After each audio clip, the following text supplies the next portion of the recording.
$40,000, Dan. $40,000. All right. Let me just like I won the lotto. About around 1999, 2002. Wow, that's a lot of money back then. That's the amount of money that you would have paid to license CDE and Motif. And I would have. I would have. Well, you wouldn't have really had much of a choice if you were running on Unix and you wanted a full-blown desktop environment. Yeah, because wow, is that expensive. Wow. That's an entire support contract for a very specific software for an entire year. Huh? Yep. Wow. Well, thankfully, we didn't have to do that. I had a good experience, just the same. Yeah, well, good. Yeah. Well, good. Seriously, because I don't think we don't make enough on the Patreon to... No, our account is not that full to be able to afford all of that. Well, we would have had to buy two, so it would have been $80,000 a year. Yeah. Patreon's not there. But, hey, you know what? Maybe I feel like it'd have been cheaper if I had flown to Texas and looked over your shoulder as you used it somehow. You're probably right. And then we would have still had plenty of money to go have barbecue. But oh, man, that sounds good. That's not how it went. It didn't go that way. But it did go well. Luckily, a few years ago, CDE and Motif were fully, really, actually, LGPL open sourced, which means that me and you get to take a drive down memory lane. And I say memory, not our memory, unless you did a whole lot of Unix mainframe-ness. No, I did not. Might have seen it, like, literally in the background as people were doing things. Not me personally, though. Nope. Exactly. So somebody else's memory lane is what we're driving down. And it was, man, look, hold on. I can't figure out. Okay, so here's one of my issues. Before you get into your thing. There's probably some X settings, yeah. I'm sure there's an X setting somewhere that I can turn off the go to sleep thing on the CDE, but I can't find that, or, well. They don't expose it. There's not a toggle. Yeah, there's no. Yeah. There's just not a whole lot of toggles. There is not a whole lot of toggles. There's still a lot of stuff you have to configure in a, file someplace. Yep.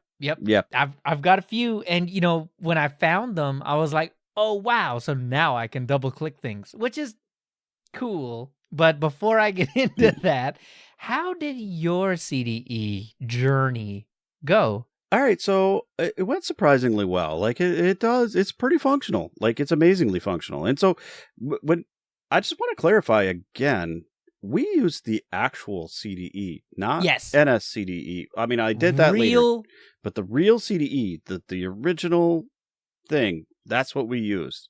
This was the code base. This was the CDE and Motif/Open Motif code base that was open based in 2012. Right. That was taken and released in 2014 and then continually released.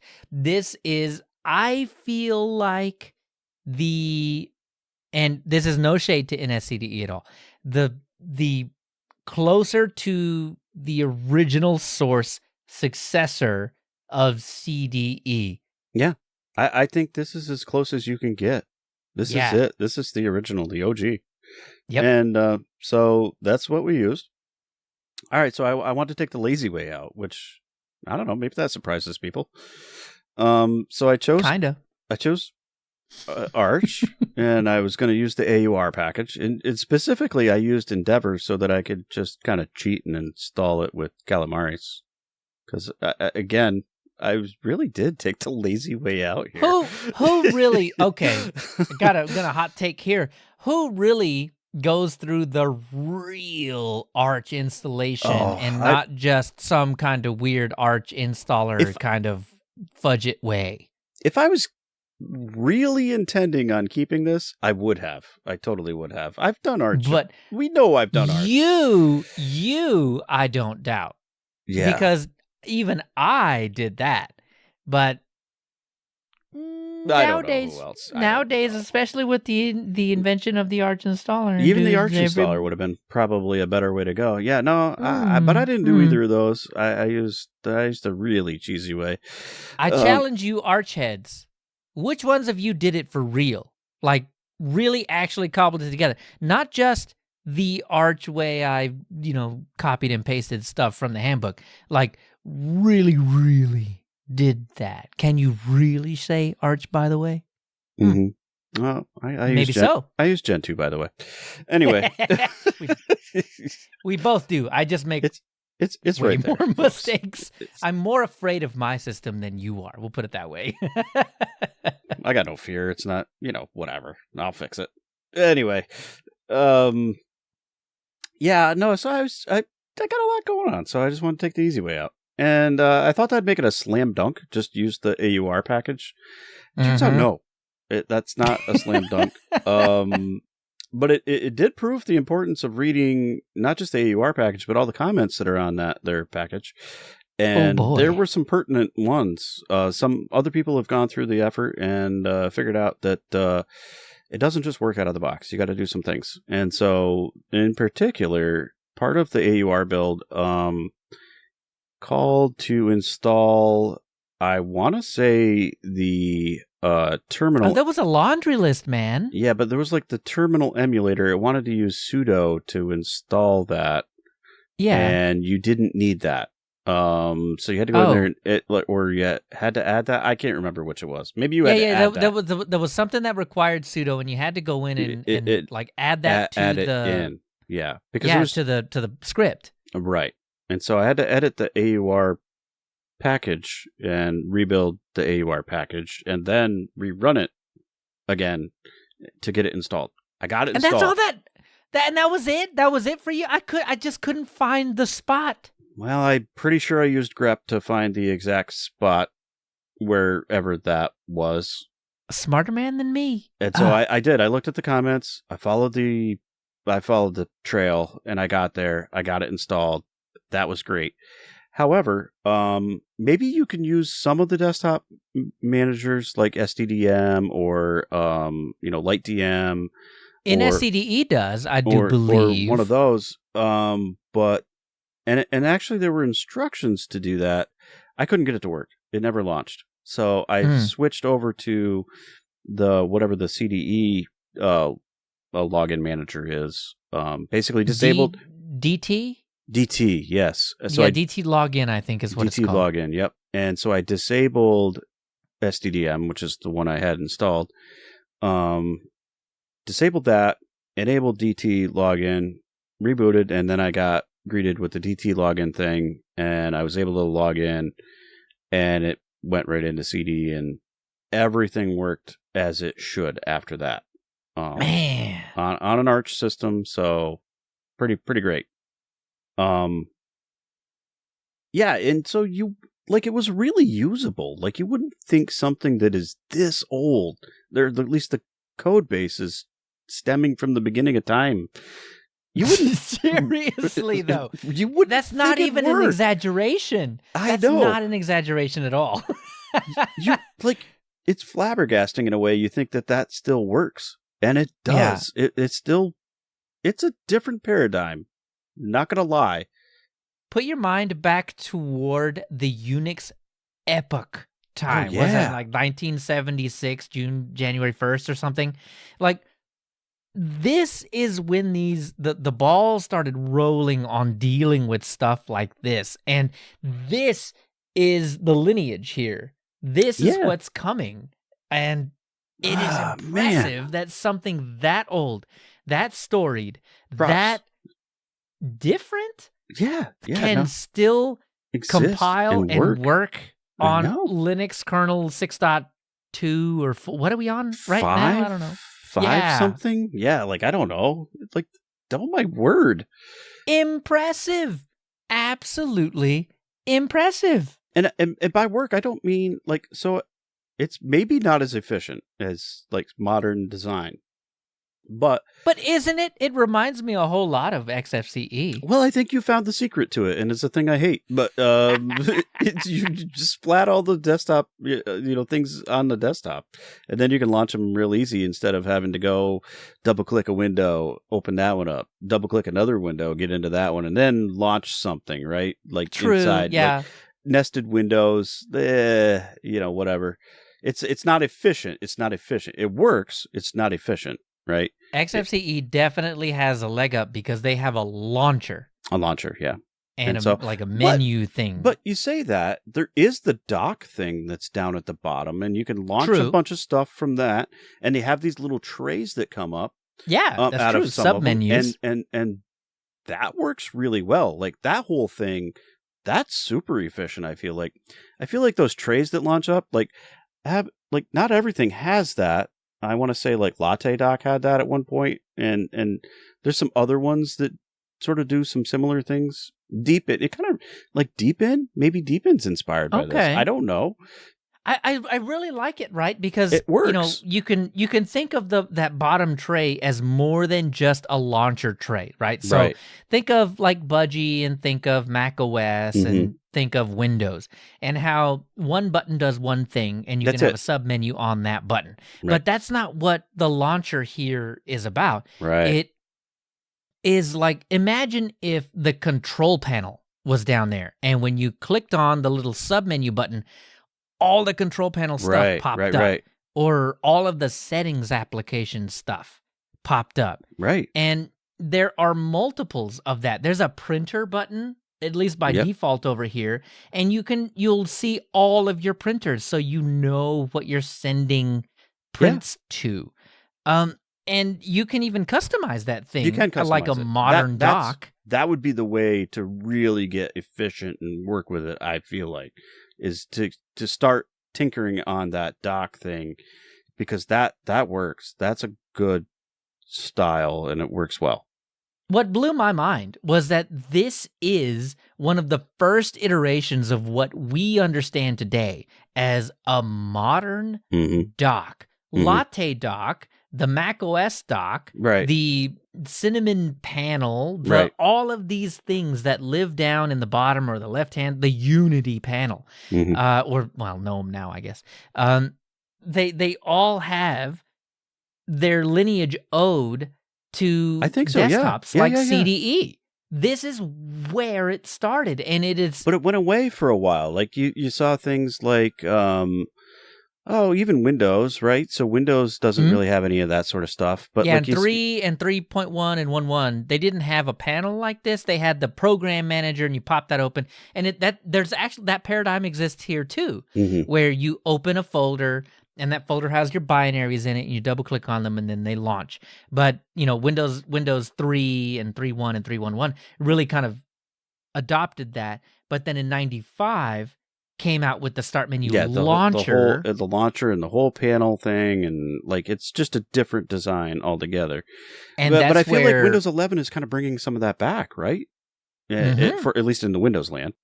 You right click on the Windows button, and all of a sudden now you have all kinds of things that you can do. And then you've got all the other things that are down there in there too. So I don't know, like.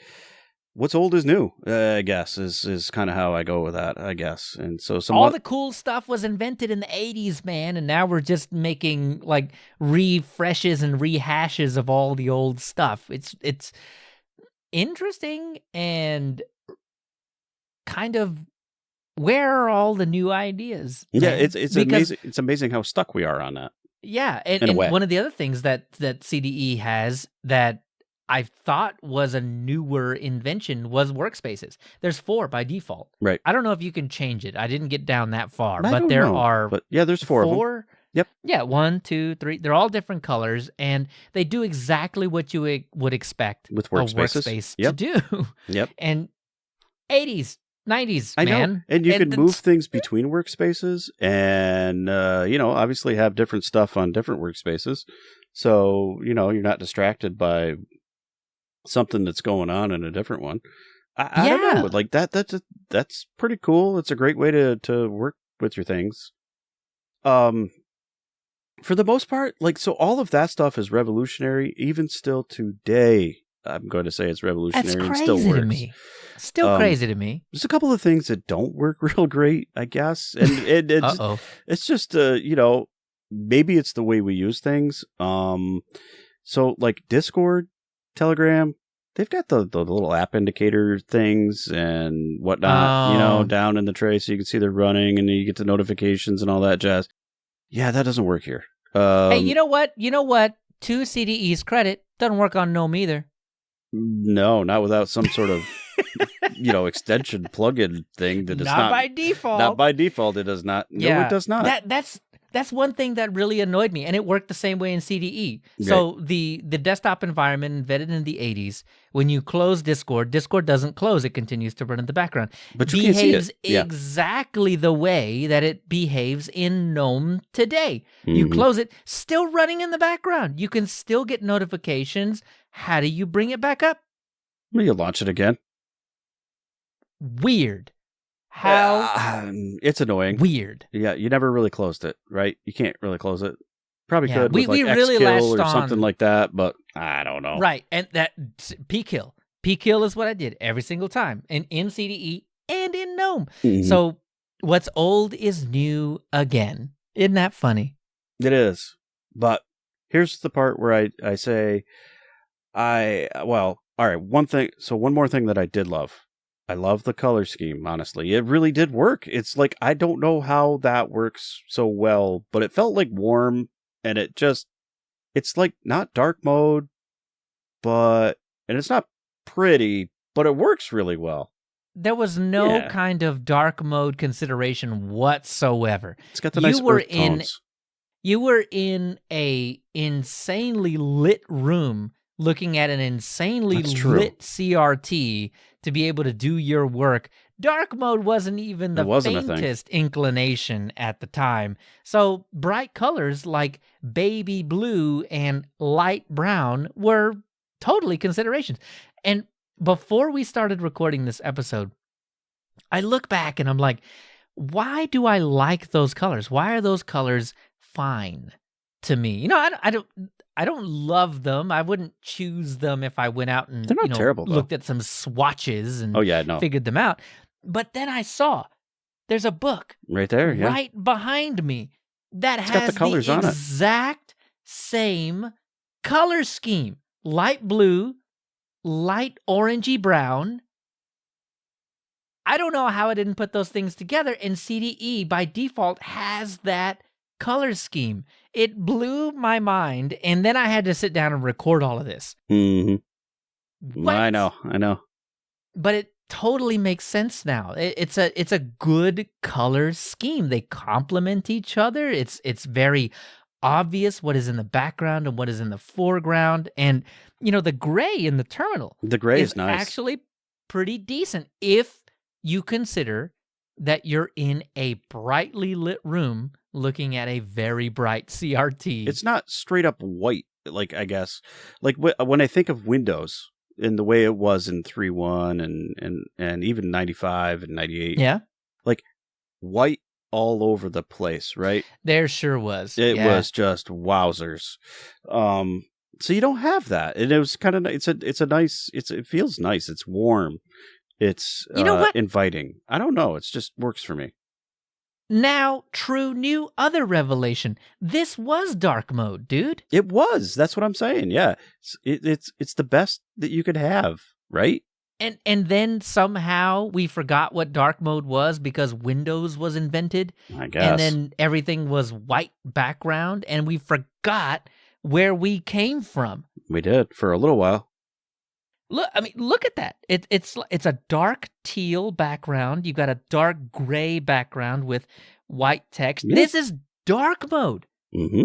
We forgot our roots. Our WL root. No. But CDE roots. We forgot our CDE roots. Yeah, we did. What have we done? I don't know. What? Anyway, here's the part where I make a confession. I actually did try NSCDE for a very little bit. Yep. And so Better than me. It does carry over the color themes and a lot of the same design paradigm. But so it's based on FVWM instead of, underneath, right? So FVWM is a bit of a spiritual successor to TWM, so Tom's Right. window manager, right? Mm-hmm. And so, full circle here. And so I think just because it's a bit more modern, it brings some better functionality. And those app indicator things, it doesn't totally solve that. But what it does for you is essentially you get another little window down there with the icon in it that would be like an app indicator kind of thing. And so you can see it running even when it's not running. And so then you can close it from there if you need to close it. So as far as app indicators go, it's a little hacky. More functional than GNOME. Right. Yeah, absolutely. It's a little hacky, but it brings along some modernization, I think. I'd have a lot of time to test it. I just very little on that. So I can't give you a whole rundown other than I noticed a few things that seem to work a little better. And I think they also take some more modern theme things, like as far as applications, and they managed to incorporate those in there, like KD4.5 GTK stuff, like stuff that CDE wasn't even invented for. So I think it's going to handle some of those things a little better as far as your apps, because your apps do look a little not, I won't say out of place, but a little different, right? Yeah. And I think that's a big reason why I didn't go down the NSCDE rabbit hole as far as the history is concerned, because I really do feel like NSCDE is more of a CDE remix. It is. While it still has a lot of the same look and feel, it is a lot more of a remix than it is true one-to-one successor. Yep. It wasn't a continuation. CDE. It's a bit of a so inspired by. Yeah. Yeah. There you go. Inspired by, featuring. Yep. And so that's something to check. And we will at some point. Yeah. So as far as my journey went, it was eventful. I tried it on Arch. I did try the Endeavor Arch way to do it. Endeavor as the Arch base, just so I could get access to the AUR, so that I could pull in CDE. I was not as what's the word here? Crafty as Dan was to be able to figure out where the sudo meant to go. I hacked around literally. yeah, that's very true. And but I'm glad that you did it on Endeavor, because I ended up going a different direction with that, because Sparky Linux based on Debian does indeed continue to package CDE. It's a Sparky thing. And not so Sparky is based on Debian, right? Correct. But the CDE package is not part of Debian. It's part of the Sparky repository itself, like separated. And so they don't offer the source files for that, which is a little strange, I guess. But they do give you the binaries. Yeah. I guess my intention was to get CDE up and running without pulling my hair out, and Sparky definitely did that for me. I do have some gripes though.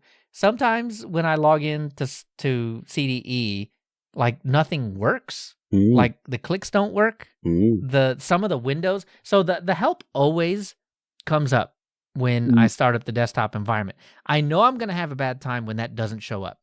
No. Yeah, I gotta Alt F1 to get into another terminal and then reboot.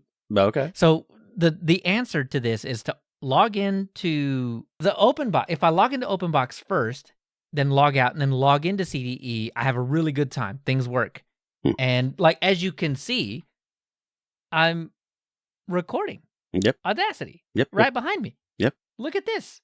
It's it's working. So it works with modern software. Yeah. Right does. Before the show, I installed Kden Live Mm-hmm. to make sure, through Flatpak, by the way. So Flatpaks work in CDE. To make sure that I would be able to do something like that. If not that. Could you live in it though? I think you could. Is essentially what he's saying. This is that's what I'm getting at. That if for some reason GNOME and KDE, and everything else Budgie was and gone. everything else just gets nuked, and all we're left with is could CDE, work. it would be fine because a lot of the paradigms that I grew up with. Right. I mean, I grew up with Windows 3 and Windows 95. Mm-hmm. That is where I really got the love for I think a lot of people tinkering. Our age, that's where they grew up. That's for sure. Yeah. And so, I had a bunch of desktop icons and, stuff splattered on it. There they are. And it works. The launcher is semi-configurable. You can put stuff down there, but it's not like you can. Yeah, you can't add 12 different things down there. No, that's too much.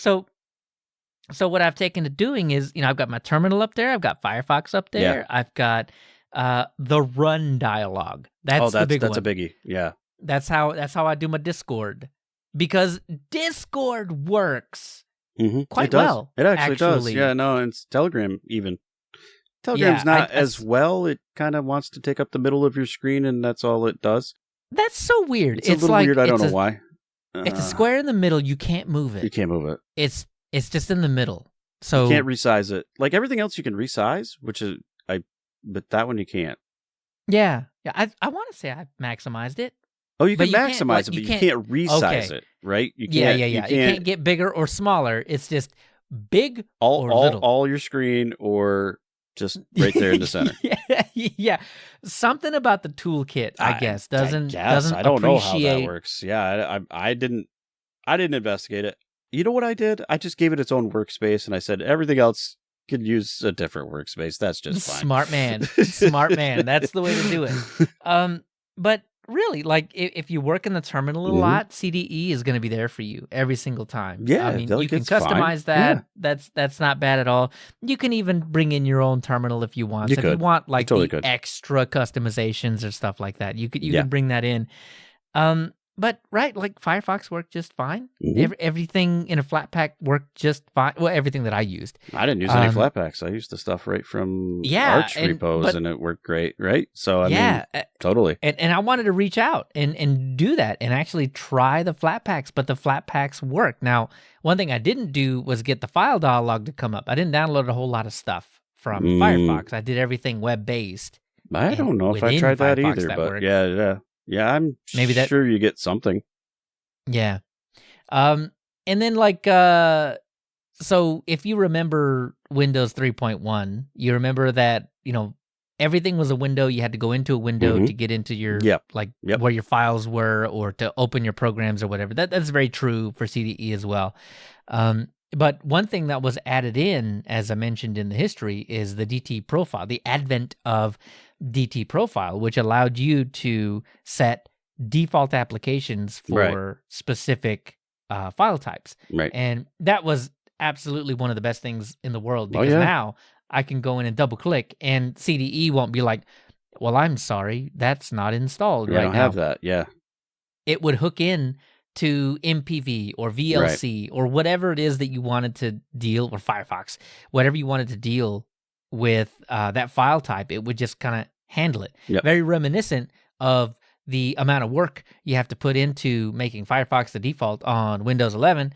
But I felt very much more rewarded on CDE because it didn't all of a sudden forget.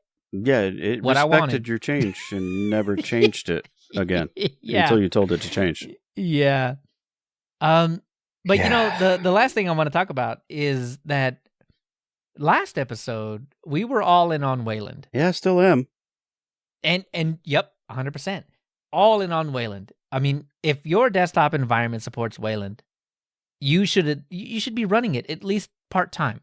At least give it a whirl. Yeah, and if you haven't tried it recently, try it. Yeah, make sure you're making an informed decision is what I want to say. Because and by informed, I don't mean some other blabbering person like myself on the internet. I mean, actually test it for yourself. Yeah. The applications that you run, yes. Yeah. And that's how we treated CDE. But there's one thing that CDE, maybe not for lack of trying, but there's one thing that CDE, at least in the short term, will not be able to do, and that is run on Wayland. Yeah. Well, considering it grew up with X, literally, I mean, that's going to be a hard move right there. It is. So, maybe one day we'll have a WCDE or something like that. But I could see that being like something like NSCDE getting some love maybe, or something else that takes all of that inspiration and moves it on to another project potentially. But I could see it happening. I could totally see it happening. Oh, yeah. So right now, CDE runs on X, and that, I think, does kind of point to a situation where you do have to run on X. Yeah. I mean, Elementary's Pantheon still runs on X. Linux Mint's Cinnamon still runs on X. But both of those projects have plans. Correct. They got roadmaps. I'm excited to see how they're going to move to Wayland. I want to see that growth and how they move there, but CDE is probably going to be one of the last, if the nevers. If ever, yeah. I mean, I will say, like a lot of them, though, they do have roadmaps to move, and they're working on it. And it's even some of the old tried and true ones. I mean, they're all thinking about it. So, I think it's happening. Just like CDE exists, I think in many ways to just be historical preservation, X will always exist. Yeah, it's going to live on for a while. Yeah, in the short term, it's going to live on because people need it. But I think even beyond that, past the 10-year mark, where pretty much everything supports Wayland, there will still be a need for X as far as historical preservation goes. And I don't mean that there's going to be security patches for it. I just mean that it's going to be supported in such a way that you can install it on some systems, even if you have to compile it from scratch, to be able to run some of these cool desktops like CDE, which really kind of says, I'm glad that we did CDE now, because there is a concerted effort to move to Wayland. So I get it. Some of you want to stay on X, and some of you have to stay on X, but times, man, they are a-changin'. They are. I made that up, I think. Not Bob Dylan, not me, no. I'm not sure. Somebody said times are changing, and they are. Hey, you can get all the links to the that we've got in this show over at linuxuserspace.show. And there's a lot. There is a lot. This is a big episode. We got a lot in here. Every time I have to publish the YouTube episode, it's like, nah, man, that's over 5,000 characters. Yep. You can't put that in here. And I'm like, okay, I guess I'll just link out to the linuxuserspace.show/40 whatever for season 4, whatever. We're in season 4. Yeah. We'll get to the 10s soon, but 4XX whatever. Yeah, so this is episode 6. Yeah. Anyway, you can always email us, contact@linuxuserspace.show. To get the Lemmy.